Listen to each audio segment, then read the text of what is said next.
Welcome into the Mental Moments podcast with your guide, Healing Hottie. Mental Moments is where we walk through life experiences, yours and mine, finding the ingredients to make life sweeter, a conversation to consider our minds, bodies, and soul, moving with gratitude one step at a time. There are just people, moments, and things in life that are meant to be in your life for a season. But how do we know? And what do we do when there are things that seem like they should be in your life for a lifetime? Let's walk through this together. Welcome in.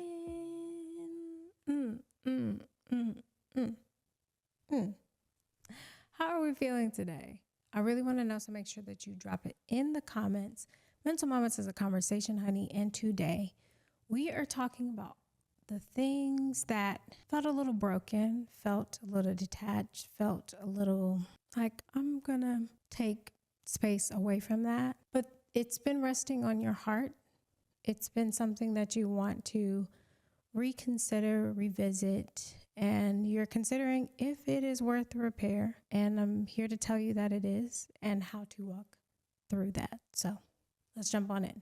In past episodes, I've talked about a few connections, things that shifted and changed and happened over my life. As a result of that, through this process of healing and building a life that I will be proud of, I have had to let some people go out of my life. They've had to let me go out of their lives. It was a mutual letting go. And for a while, I kind of struggled with that. And then I got a little emotionally detached from that process because I'm like, well, here today, gone tomorrow. Sometimes people are in your life for a season or a lifetime, which, sure, that's true. But as someone who tries to really live well, be good to people, love everyone, lead life truly with love, I've had to reevaluate that a little when it came to certain relationships. There have been a few that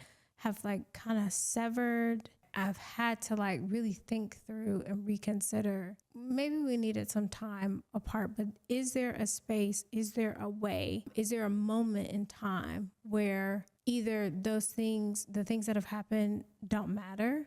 Have I forgiven that person? Have I forgiven myself in that situation?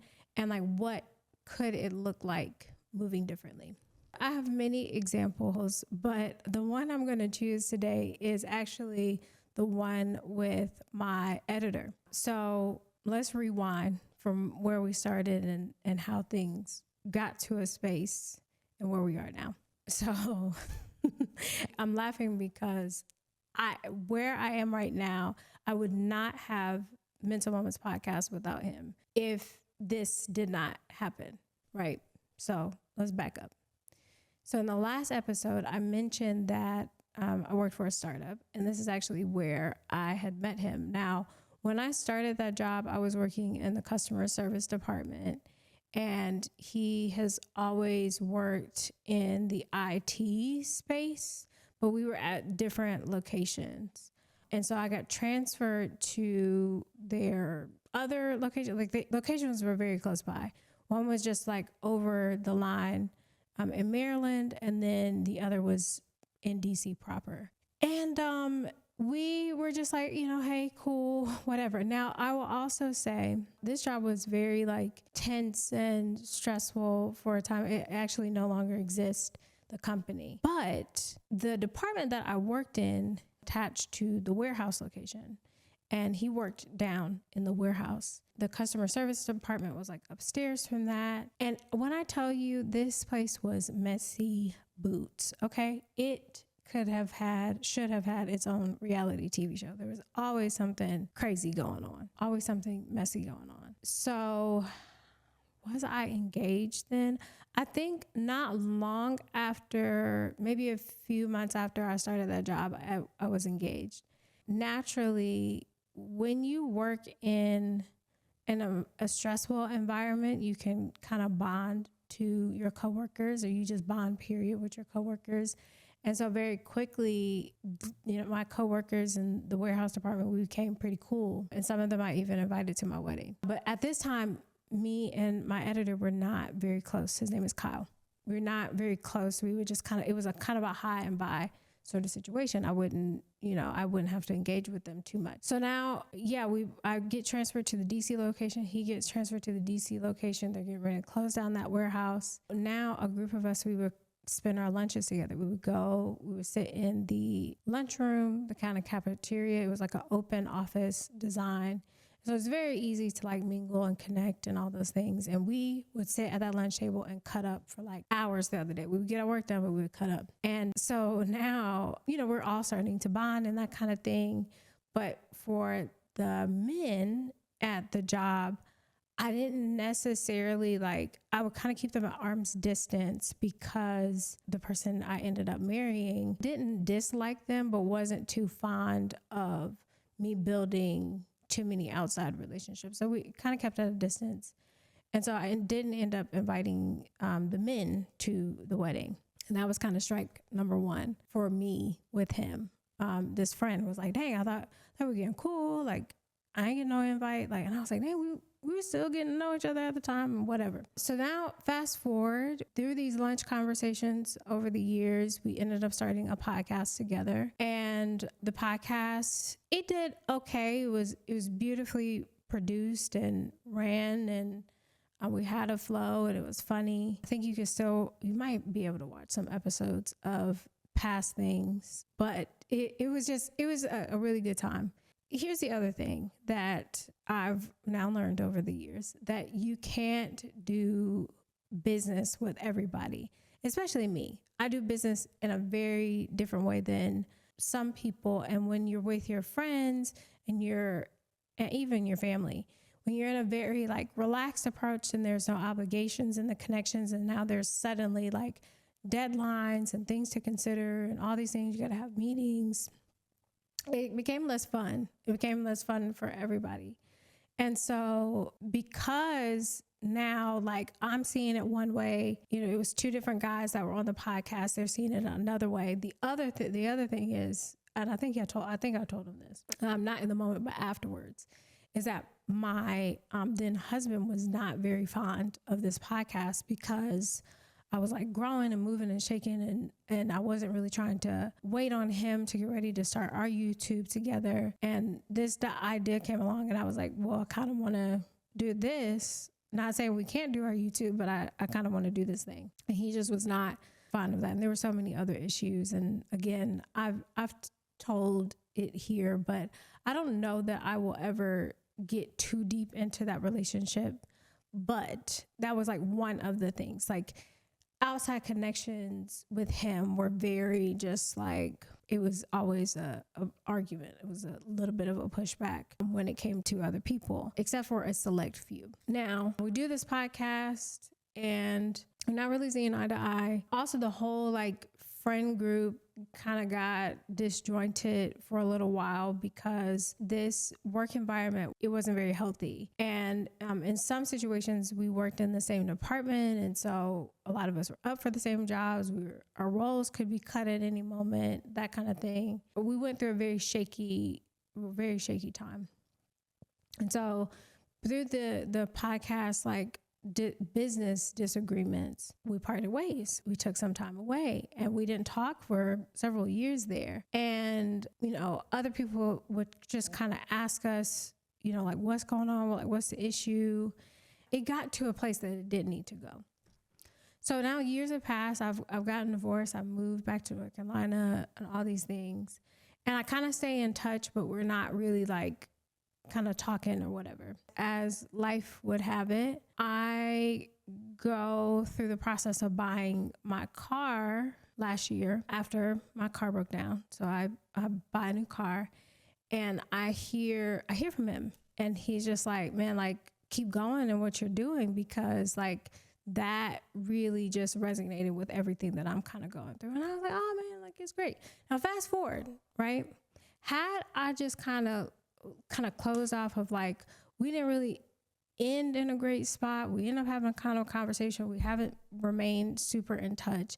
if I had just kind of like not responded to that, if I had been so closed off of like, that was my friendship then and I'm in a different place in my life, and been so detached from that, it wouldn't have led to the conversation that it was this very simple DM of where he was like, in 2026, I need to see content from you. I had already been him and hawing of what this podcast was going to look like then. But now I'm like, I mean, he's always kind of encouraged and advocated for our entire friend group to reach our full potential. And so I'll use that as a space of encouragement. And I will also use that as an opportunity to ask for help. Because another thing is that sometimes when we go through rifts, right, we go through a space of disconnect, we will completely discount any value that ever brought to life. Even when I think about that past job, right, it absolutely, I could have spent years, hours, days talking about all the horrible things, but it also prepared me for what I'm doing now. And so this editor, this friend of mine, he is a phenomenal editor, and he was the reason why we were even able to start the other podcast, because he had all the equipment. We didn't have to spend any money for that. If he could help me edit, that would be amazing. And we had a conversation and boom, here we are, which is crazy.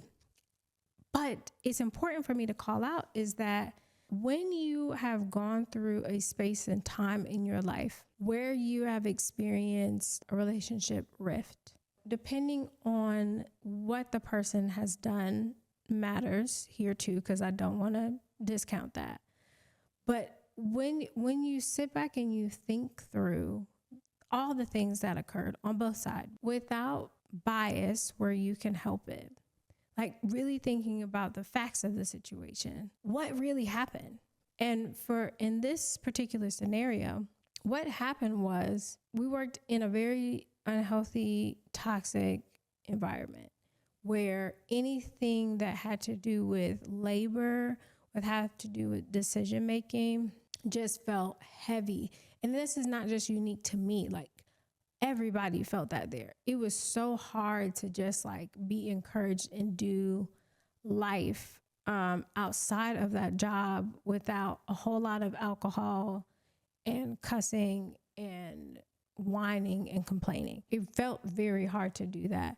And so because like looking at that environment that the friendship was born in, of course, it was hard to maintain the friendship with that like level of labor. And now we're doing this other thing that's more labor. So that's that. The other piece is when you are in relationships and there's some things that you have not healed, you've got to remain accountable for that. And there were things on both sides that in being younger and all the things was very hard to like be accountable, because sometimes when we get triggered in things, sometimes when we're reminded of things on top of being in a very stressful environment, it can be very hard to regulate those emotions. And then I will also say we did not have the tools then that we have now. And that's important, right? Because there are sometimes in spaces with people that they're like, well, why didn't they do that then? But they didn't have the tools then. I know I didn't have certain tools that I do now. But the other part that I will call out is sometimes you need a mediator. Sometimes you need someone to be the translator and the go-between, even to like reaffirm that everything's all right. And we had 2 instances of that. So there was like a mutual friend who really encouraged us to talk when things got sticky. And then there was another time, I think it was 2 years ago now, where him and his now wife had come down to North Carolina to visit. And we just sat down and we talked about it. And so she was really like encouraging in that space. She was like, yeah, you guys got to work together. And so even in that, sometimes you do need that outside person to help repair.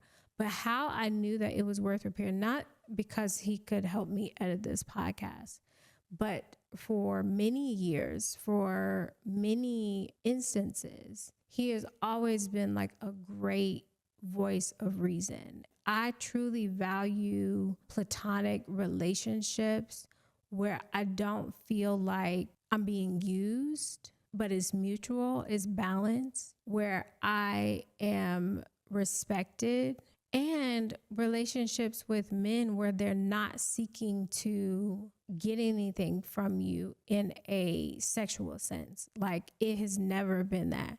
And that's one of the things that I've truly appreciated. And he doesn't mind calling me out on my stuff and vice versa. And to have that where it's just real, like the connection is real, the friendship is real, no matter the amount of space and time, that's such a blessing to have. Right now, he lives many miles away, and the connection is still real. And there are some instances where you do need to maintain a permanent distance and cease communication, right? And so if it's ever an abusive or violent situation, and I don't just mean physically, emotional, financial, psychological abuse is very, very real. And it's hard to measure. It's hard to put tangibles behind it. It's hard to have evidence that is very apparent. But they're real. They happen. And those are situations where you've got to establish boundaries. You gotta love them from a distance. But the other thing is that if the only thing if you ran into them today that would keep you from being in control of yourself, that would keep you from maintaining your composure, that would keep you well, is the fact that you just haven't forgiven them for that. If it's just the fact that you haven't forgiven yourself from just moving in a sense of peace, we've got to forgive ourselves. We've got to forgive them, and not out of any expectation. Even in that, with the example that I gave, I really had to forgive myself for not having the tools to communicate in the way that I do now. And I had to practice. I had to do a whole lot of practicing, and I still don't get it right. I don't get it right every time, and I don't seek to be perfect in that either. But it's really important that we seek to forgive on all fronts, no matter what comes after that, because that allows us to move with freedom, a little more lightly, a little less trying to anticipate the ways that we need to protect ourselves and consider all the things and riling us up to take control of something that we have no control over. This has made me think a whole lot about dating. There's maybe one person, and I'm not talking about the person I married for the record, but I will say that there's one person that I've dated that I have had to do some work to forgive and to review the facts and to say, okay, if this ever turned into something again that I would reconsider, there's one person that I would do that with. In totality, right? When I think about romantic love, I've had to do that. And so maybe it is not a person, but it's an aspect of your life that you need to do some repair around. Maybe it's your relationship with the gym. Maybe it's friendships. Maybe it's romantic. Maybe it's, revisiting that business idea. Maybe it's a relationship or attending a church. Maybe it's those things that, okay, it didn't work out there. What can I do to leave myself open to it working out again and differently? Because it's important that no matter what, even after you forgive, you have to keep in mind things that you have done, ways in which you have shown up that just did not work before, and that did work, right? It just didn't work for that person. That's really, really important to reflect on. You take into account, okay, I did advocate for myself in that. I did ask questions when things seemed a little bit uncomfortable. Everything isn't always the wrong approach to a situation, and it still not work out the way that we intended to. It's not always that. And so I think it's important to take inventory as well. But to sum it all up, I encourage you, as much as we are not meant to do life alone, we are also not meant to throw everything away. And there are things that may not have worked out before that it's time to just take another peek, take another look at what it could look like if you were to forgive, if you were to take inventory of what worked and what didn't, if you were willing to ask questions to understand, and then let it flow from there. And it very well might be that the distance remains permanent, but the love should always remain real. The appreciation should always remain present, no matter how close or how far away that thing is from you. Remember, this is a conversation, so make sure that you follow us on Instagram at Mental Moments and Healing Hottie so we can keep this conversation going. I pray what took me 12 steps takes you 3. Keep building a life you will be proud of, no matter how long it takes. Until next time.